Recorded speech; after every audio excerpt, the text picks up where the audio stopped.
Bienvenue dans ce nouveau journal gaming. Ce type de vidéo durera entre 10 et 15 minutes et sortira une fois ou deux fois par mois. Cette première sera une spéciale Pokémon Go. Bonjour, voici les titres. Pokémon Go, nous découvrirons ensemble son origine japo-américaine. Puis ensuite nous verrons que Pokémon Go a un principe de jeu assez simple et plutôt cool à utiliser. Puis ensuite nous verrons que Pokémon Go va parfois beaucoup trop loin. Vous verrez certains cas qui sont quand même assez graves. Nous verrons ça ensemble. Donc voilà, nous allons enfin découvrir l'origine de Pokémon Go. C'est le phénomène de l'été. Moins d'un mois après son lancement, et alors qu'elle n'est pas encore disponible dans tous les pays, l'application Pokémon Go a déjà été téléchargée plus de 100 millions de fois. Il bat tous les records, y compris celui du nombre de joueurs qui sont exaspérés par le phénomène. Pokémon Go est un jeu à l'origine de l'initiative de Pokémon Company, donc une ancienne filiale de Nintendo qui est un peu indépendante, Nintendo et Niantic, une ancienne filiale de Google, surtout représentée par l'américain John Hank. L'histoire commence quand ce fou de jeux vidéo développe des jeux vidéo justement pour l'armée américaine et de logiciels de cartographie virtuelle. Ce qui va grandement inspirer Google pour la création de Google Earth puis de Google Maps. En 2010, il monte enfin Niantic, une nouvelle start-up, cette fois au sein de Google, grâce à laquelle il entend croiser ses savoir-faire, le jeu vidéo et la cartographie, transposés dans un monde mobile. Naît alors la version alpha de Pokémon Go qui est Ingress. C'est un jeu qui voit le jour sur smartphone en 2012. Le principe de ce jeu est d'utiliser la réalité augmentée pour mettre les joueurs dehors à l'air libre. Les quelques 10 millions d'adeptes seront ainsi invités à parcourir les rues du monde entier afin de découvrir des portails virtuels cachés dans notre réalité. Ce sont ces mêmes portails qui deviendront plus tard des Pokéstop. En 2014, The Pokémon Company et Nintendo s'associent avec Google pour monter un coup, ou plutôt une sorte de blague à l'allure prophétique, une fausse annonce pour le recrutement des chasseurs de Pokémon est diffusée en ligne à l'occasion du 1er avril. Je cite, les postulants doivent explorer toutes sortes de terrains équipés de Google Maps sur leur smartphone afin de retrouver les Pokémon sauvages. Ce qui fut à l'origine une blague, inspirera ce qui viendra plus tard, Pokémon Go. Chez Niantic, encore filiale de Google à l'époque, John Hank voit le potentiel d'une telle application. Il rencontra alors Tetsukazu Ishihara, un peu difficile à prononcer comme nom, pour évoquer la possibilité de la développer en s'appuyant sur les travaux déjà réalisés pour Ingress. À ce moment-là, leur vision était très proche. L'une de l'autre, se souvient alors un responsable de Niantic au Japon. Il disait par la suite que la discussion a débouché sur « il faut que nous fassions quelque chose ensemble à l'avenir ». Ce sera ensuite Pokémon Go. Lorsque Google réorganise ses activités au sein du conglomérat Alphabet, en gros, pour faire simple, si vous voulez savoir, Google a essayé de monter une société au-dessus d'elle qui s'appelle Alphabet. Et donc Google en est devenu une filiale. Et toutes d'autres anciennes filiales de Google sont soit devenues indépendantes, soit restées des filiales de Google, soit devenues des filiales d'Alphabet. Et donc en août 2015, Niantic prend son indépendance. Et en octobre, la société reçoit 20 millions de dollars de financement en provenance de la Pokémon Company, de Nintendo et de Google. Maintenant que vous connaissez son origine, découvrons ensemble le principe du jeu. Voilà parti pour capturer votre premier Pokémon. Vous aurez le choix entre Bulbizarre, Salamèche et Carapuce au départ. Pour capturer, le principe est simple. Lancez votre Pokéball virtuel sur le Pokémon projeté devant vous. Il faut doser son lancer selon la distance et la taille de la cible. Si vous avez fait correctement les choses, le Pokémon est dans la Pokéball. Elle s'ajoute alors à votre Pokédex qui est votre inventaire de Pokémon déjà rencontrés, qui est bien sûr stocké sur votre smartphone. Alors il vous faudra ensuite vous balader un peu partout pour trouver de nouveaux Pokémon et les attraper à leur tour. Votre téléphone vous indique à quelle distance le Pokémon se situe. 1 pas s'il est proche, 2 pas s'il est un peu plus loin, 3 pas si vous êtes prêt à marcher. Plus ils sont rares, plus les petits Pokémon sont difficiles à trouver et à capturer. Un conseil, avant de partir à la chasse, chargez votre mobile à bloc au préalable ou équipez-vous d'une batterie de rechange. Rien n'est plus frustrant que de trouver un Pikachu sans rien avoir pour l'attraper. Direction les Pokéstop donc. ces zones bleutées qui s'animent dès que vous les approchez de près et où se trouvent les sacro-saints Pokéballs. Elles sont associées à des stations de métro, des monuments ou encore des statues bien visibles à l'écran. Il suffit de cliquer et de faire tourner le cercle qui s'affiche pour obtenir des Pokéballs, mais aussi des œufs qui pourront éclore en marchant 2, 5 ou 10 km après les avoir placés dans l'incubateur disponible dans votre inventaire. Vous connaissez maintenant le jeu, mais vous verrez que parfois il va beaucoup trop loin. Regardons ça en image. 1. Un ossuaire devenu une arène pour Pokémon. Les visiteurs de Douaumont affichent un comportement étrange. Plutôt que de se recueillir, ils s'affrontent virtuellement. Car l'ossuaire de Douaumont dans la Meuse, un lieu de recueillement à la mémoire des soldats de la bataille de Verdun en 1916, s'est transformé en arène Pokémon. Un lieu où s'affrontent les joueurs. De plus, les monuments en hommage aux soldats sont devenus des Pokéstops, ainsi que la plaque commémorant la poignée de main entre Helmut Kohl et François Mitterrand en 1984, symbole de la réconciliation franco-allemande. Une arène qui n'est pas du goût du directeur de l'ossuaire, Olivier Gérard, qui souhaite ainsi interdire le jeu dans ce lieu de mémoire, ce qui est tout à fait compréhensible car ce jeu pourrait porter atteinte à la mémoire des soldats. Continuons cette série avec 2 Pokémon Go synchro jusqu'à Auschwitz. L'application a suscité beaucoup de polémiques. À Auschwitz, en Pologne, la direction du musée de l'ancien camp d'extermination nazi a demandé à ce que le jeu soit exclu du site. Permettre à des jeux de ce type sur le site du mémorial du musée d'Auschwitz-Birkenau est irrespectueux de la mémoire des victimes du camp de concentration et d'extermination à plusieurs égards, a ainsi écrit le porte-parole de l'institution, Paweł Sawicki. On y peut voir justement un ratata devant la plaque d'explication de Auschwitz, on pourrait dire. 3. Pokémon Go et l'État islamique. Un carapuce en Irak, c'est le site américain The Verge qui relate cette histoire. Je viens d'attraper mon premier Pokémon sur le front de Mossoul. Daesh venait me défier à une bataille de Pokémon. Les mortiers, c'est pour les mauviettes. Raconte Louis Park, un volontaire américain, ancien de la marine qui combattait contre l'État islamique sur le front de Mossoul en Irak, aux côtés d'une milice. On y voit justement un mignon carapuce à côté d'une Kalachnikov en train de se faire attraper. 4. Le lancement des Pokétrains. Caen, Châlons-en-Champagne ou encore Angers. Vous êtes un amoureux du patrimoine ou un adepte des petites balades tranquilles à bord de l'habituel petit train touristique? Alors tant pis pour vous. Vous risquez d'être dérangé par des hordes de chasseurs à l'affût. Dans ces 3 villes, les offices du tourisme ont décidé de surfer sur la Pokémania en lançant le Pokétrain. Le concept?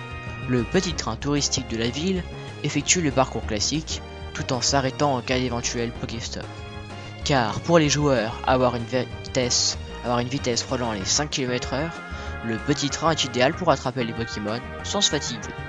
Autant dire que les flemmards existent partout. Nous allons voir plus tard qu'il y a pire que ça. 5. Le Human Go. Alors, ils travaillent pour l'agence de communication Fade Out et ont été mandatés par l'office du tourisme de la ville de Bâle en Suisse. Objectif? Organiser la riposte des Pokémon et se venger des agresseurs. Et 4 individus déguisés en Pikachu ont semé la pagaille dans la rue en lançant d'énormes Pokéballs sur des passants innocents. La vidéo a été déjà visionnée plus de 25 millions de fois. Reste à savoir si la revanche a été prévue. En tout cas, pour le coup de pub, ça c'était un succès. Quand même, je sais pas si vous voyez cet extrait, mais en tout cas, je trouve qu'ils vont... Enfin, c'est quand même sadique, mais c'est amusant. Voir des gens se faire shooter par des Pokémon. 6. Pokémon Go enseigné à la fac. À l'automne, les étudiants de l'université de l'Idaho aux États-Unis pourront participer à un nouveau cours basé sur le jeu Pokémon Go. Cette application représente davantage que le simple fait d'envoyer des Pokéballs, justifie Steven Bird, membre du département des sciences humaines. Selon ce professeur, il s'agirait de montrer comme quoi le jeu encourage des personnes timides à sortir et aller dehors rencontrer de nouveaux joueurs. Soit, si ça peut avoir un avantage pédagogique, pourquoi pas. 7. Le CV Pokémon Go.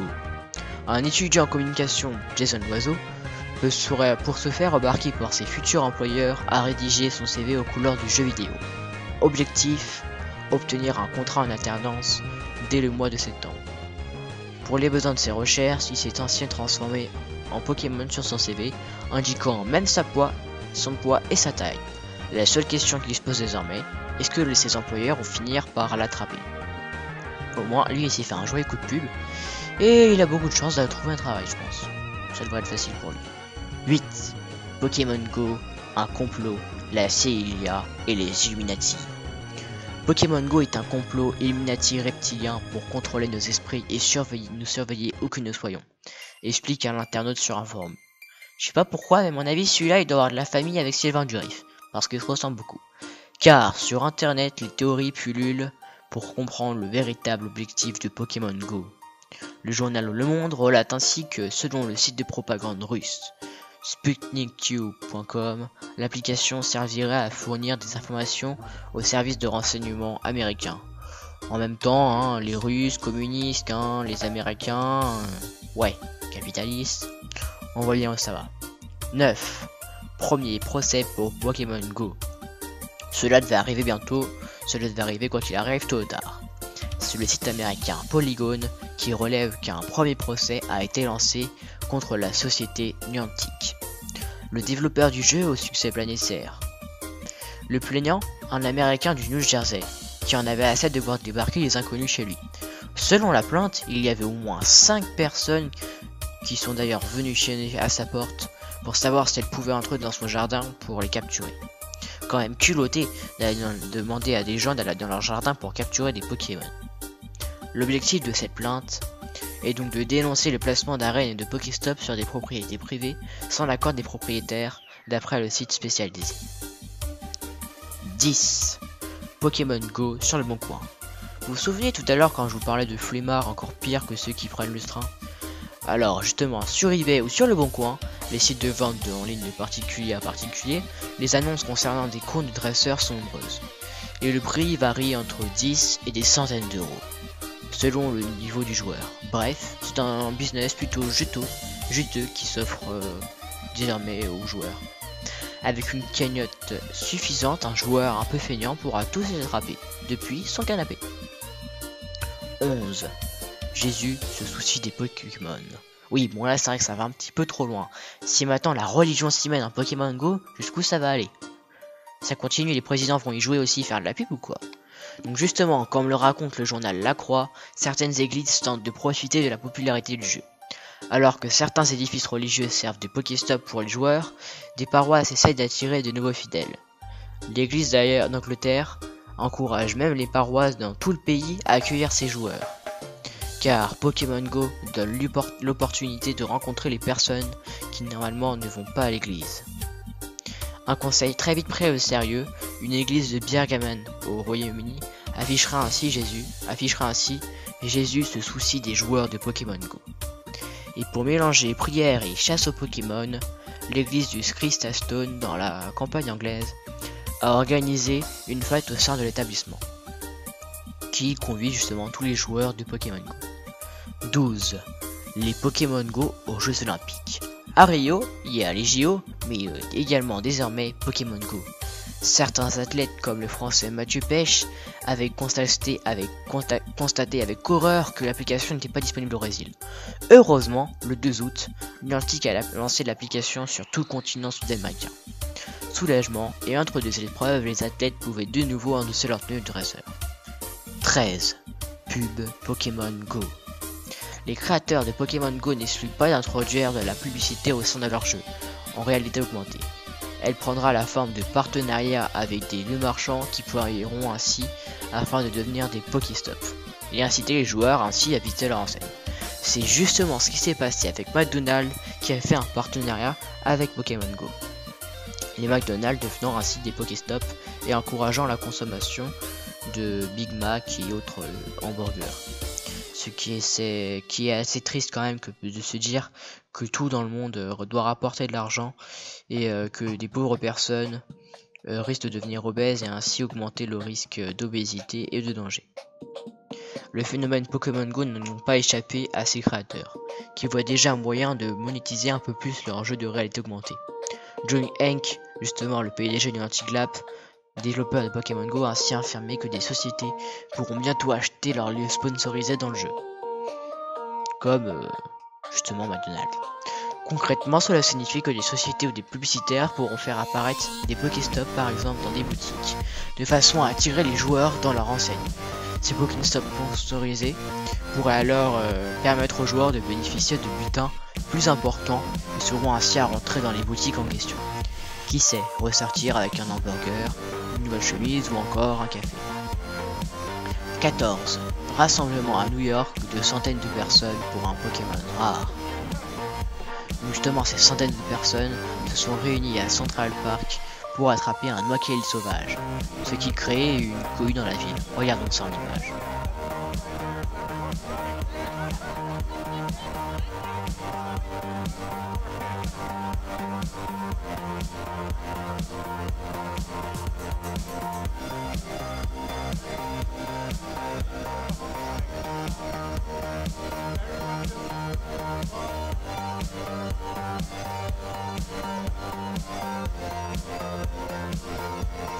Merci d'avoir suivi cette vidéo, abonnez-vous, lâchez un like et à la prochaine. Bye les gens.